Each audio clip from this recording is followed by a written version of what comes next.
It was this engineering marvel that was placed just outside of Farmville.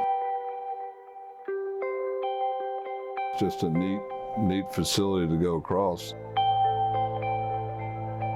It has a historic presence that has a place in history for eternity.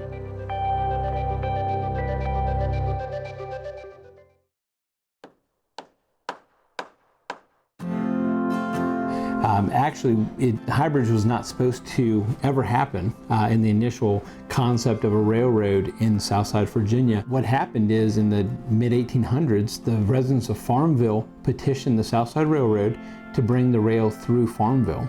And they did that by pledging that they would raise $100,000 in order to build High Bridge. At this point, they were still using bateaux on the Appomattox River to get their goods to Petersburg. So you can imagine you're at the mercy of the level of the river as to how far you could go doing that. The railroad would make it so that they would have a more consistent means of getting goods and people to and from markets or to places. It did require a bridge that was going to be 2,422 feet long, and it was going to be 117 feet over the Appomattox River Valley. The bridge ended up being 20 large brick pillars with a tall, 17-foot tall wooden superstructure on top. Amazing, 21 spans. The piers were 112 feet apart on center. So you had 20 piers, 21 spans, because the last span has to get to the final abutment.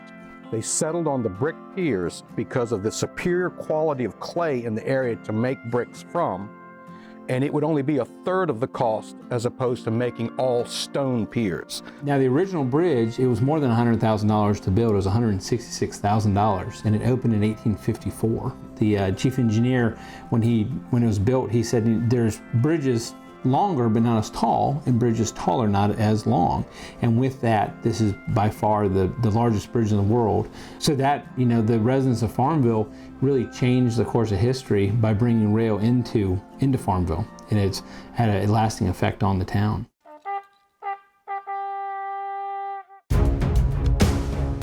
Railroads were major artery, with major arteries were important to the Confederacy, not only transporting troops, but mainly foodstuffs for the Army. The Civil War, no one ever thought it would come to Farmville. And so, High Bridge had some value as a target, but it was never an immediate threat till the very end of the war. During the war years, it became a strategic and critical supply route to Petersburg, which funneled off into Richmond as well. It moved goods, material, troops. Because of that significance, the Confederate government in Virginia authorized construction of 4 earthen fort redoubts to be built to guard the approaches to the bridge. The fighting for High Bridge takes place on April 6th and April 7th. There's actually 2 engagements for the bridge. What precipitated the Battle of High Bridge was Lee was retreating from Petersburg west, and so they fought at Sailor's Creek on April 6th. April 7th, Lee's men get to High Bridge, and their order is to destroy the bridge and make it impassable. Once the Confederate Army did reach High Bridge, which was after the battle at Sailor's Creek on the night of April 6th, they began crossing through the night and into the morning, heading towards Farmville. And once they reached the western portion of the bridge and got as many people across as they could, they set fire to it and burned 4 spans of the High Bridge. So the Union Army was not able to use that in their pursuit of Lee's army. Below High Bridge was a small wagon bridge, and they did catch it on fire, but quick-moving Union troop would reach the bridge, put the fire out, and consequently they saved the wagon bridge, and that would be the way 2 Army Corps of the Union Army would cross the Appomattox River. Grant's men captured that bridge, and it pushed Lee's men out of Farmville, and 2 days later they surrender at Appomattox. So the Battle of High Bridge is very pivotal to the end of the Civil War. So with the Industrial Revolution, we were moving from more of an agrarian society to industrialized, and the rail really helped transform that.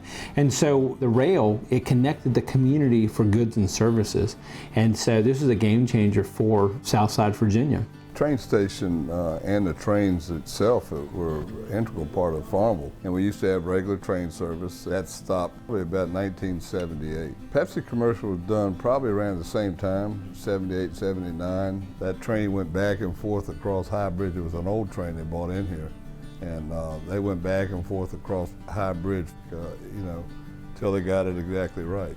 But something is interesting. After the post-Civil War to the end of the 1800s, trains are getting more technologically advanced, and so they're getting heavier and longer.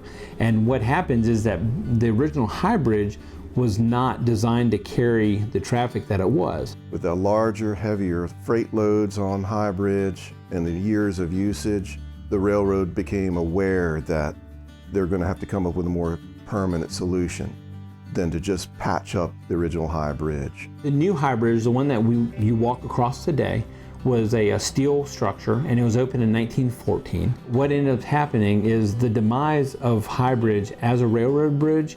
It started in 1916, and it started in 1916 because they opened the Belt Line, and the Belt Line was a railroad that it bypassed Farmville. It was pretty apparent by the late 90s, early 2000s that a rail through Farmville was not going to be needed. A lot of things transpired, with the railroad, but a lot of people are employed by the railroad, and it's an old part of our history.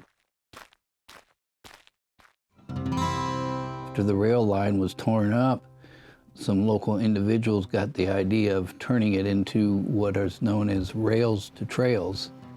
In 2005, the abandonment of Norfolk Southern's railway through Farmville took place. In 2006, the 31.2 miles of abandoned track was donated to Virginia Department of Conservation and Recreation for the purpose of a state park. Now, the park was built in sections. They didn't just open it all at once. They gradually did different sections. The last piece of it was High Bridge, which opened in April of 2012. That was the last piece. So you're looking at a 4 or 5 year process to get the park fully open to the 31.2 miles that we see today. I think it was long awaited, and there's this expectation that this is something great for our community, and the public would enjoy it and would add a value to the quality of life, to the people that live here. With programmings, we do roughly 10 races a year on the trail. We do a lot of educational programs. So we do bridge tours with the bridge, explaining the history. We also look at the engineering of the structure. And then we have one really big event in the summer. It's a Firefly Festival. And we open the bridge up in the evening, and you can come out and view fireflies from High Bridge. We're not just a one-hit wonder with the bridge, but we actually showcase this entire area.